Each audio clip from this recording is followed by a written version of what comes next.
আসসালামু আলাইকুম ওয়া রাহমাতুল্লাহি ওয়া বারাকাতুহু। সুধী দর্শক মণ্ডলী, হিজরি আরবি সনের 12 মাসের তাৎপর্যে আমি এবার জিলকদ ও জিলহজ মাসের তাৎপর্য তুলে ধরছি। হিজরি আরবি সনের 11 মাস জুলকা আদা, বাংলায় এই মাসকে জিলকদ বলা হয়। জুলকা আদাহ বা জিলকা আদাহ ফার্সিতে ও উর্দুতে জিলকা আদ, বাংলায় জিলকদ রূপ ধারণ করেছে। অর্থ হলো অবসর বসা বা স্থিত হওয়া, বিশ্রাম নেওয়া। জিলকদ মাসের পূর্বের 4 মাস রজব, শাবান, রমজান ও শাওয়াল ধারাবাহিক নির্ধারিত ইবাদতে ব্যস্ততম মাস। অনুরূপ জিলকদ মাসের পরের 2 মাস জিলহজ ও মুহররম ইবাদতে ব্যস্ততর মাস। অর্থাৎ জিলকদ মাসের পূর্বের 4 মাস যেমন ইবাদতে ব্যস্ততায় মশগুল থাকতে হয়, তেমনি জিলকদ মাসের পরের 2 মাস ইবাদতে আকুল থাকতে হয়। মাঝের একটি মাস জিলকদ, যেহেতু মুমিন সামান্য বিশ্রামের ফুরসত পেয়ে থাকেন, তাই এই মাসের নাম অবসর বিশ্রামের মাস। অবসরে অধিক ইবাদত করা নির্দেশ দিয়ে আল্লাহ তাআলা বলেন, যখন তুমি অবসর পাবে তখনই ইবাদতে মনোনিবেশ করবে এবং তোমার রবের প্রতি অনুরাগী হবে। সূরা 94 ইনশিরাহ আয়াত 7-8। হিজরি আরবি সনের 12 মাস জুলহিজ্জাহ, বাংলায় এই মাসকে জিলহজ বলা হয়। জুলহিজ্জাহ বা জিলহিজ্জাহ অর্থ হজের মাস, যা ফার্সি, উর্দু ও বাংলায় জিলহজ রূপ লাভ করে। হজের 3টি মাস শাওয়াল, জিলকদ ও জিলহজ। এর মধ্যে প্রধান মাস হল জিলহজ মাস। এই মাসের 8 থেকে 13 তারিখ, এই 6 দিনেই হজের মূল কার্যক্রম সম্পাদন করা হয়। কোরআন কারীমে আল্লাহ তাআলা বলেন, হজ সম্পাদন সুবিদিত মাসসমূহে, অর্থাৎ যে কেউ এই মাসগুলোতে হজ করা স্থির করবে তার জন্যে হজের সময়ে স্ত্রী সম্ভোগ, অন্যায় আচরণ ও কলহ বিবাদ বিধেয় নহে।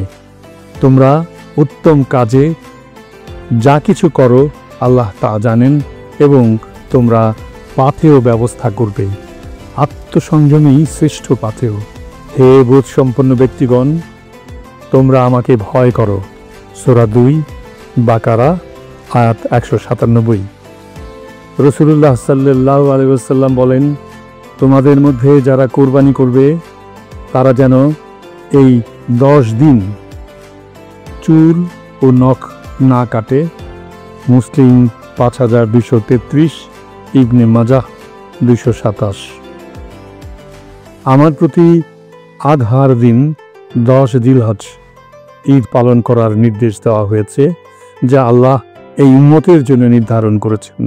তখন এক ব্যক্তি জিজ্ঞাসা করলেন, হে আল্লাহর রাসূল সাল্লাল্লাহু আলাইহি ওয়াসাল্লাম, আপনি বলুন, যদি আমার কুরবানির পশু কেনার সামর্থ্য না থাকে, কিন্তু আমার কাছে এমন উট বা বকরি থাকে যার দুধ পান করা বা মাল বহন করার জন্যে তা প্রতিপালন করি, আমি কি তা কোরবানি করতে পারি? তিনি বললেন, না, বরং তুমি তোমার মাথার চুল, নখ, গোঁফ কেটে ফেলো এবং নাভির নিচের চুল পরিষ্কার করো। এই আল্লাহর নিকট তোমার কোরবানি। আবু দাউদ হাদিস 2749। আবু দাউদ হাদিস 2749, নাসাই হাদিস 4377। জিলহজের 10 দিনের ইবাদত আল্লাহর নিকট অন্য দিনের ইবাদতের তুলনায় বেশি প্রিয়। প্রত্যেক দিনের রোজা 1 বছরের রোজার ন্যায়, আর প্রত্যেক রাতের ইবাদত লাইলাতুল কদরের ইবাদতের ন্যায়। তিরমিজি খণ্ড 1 পৃষ্ঠা 158। রাসূলুল্লাহ সাল্লাল্লাহু আলাইহি ওয়াসাল্লাম বলেন, আরাফার দিনের 9 জিলহজ হজের দিনের রোজার ব্যাপারে আমি আশাবাদী যে আল্লাহ তাআলা তার বিগত 1 বছরের ও সামনের 1 বছরের পাপ মাফ করে দিবেন। ইবনে মাজাহ 124। আরাফায় উপস্থিত হাজী সাহেবদের জন্য এই রোজা প্রযোজ্য নয়। জিলহজ মাসের 9 তারিখ ফজর থেকে 13 তারিখ আসর পর্যন্ত প্রত্যেক ফরজ নামাজের পর তাকবীর বলা ওয়াজিব। পুরুষগণ স্বাভাবিক স্বরে আর মহিলাগণ নিম্ন স্বরে তাকবীর বলবেন।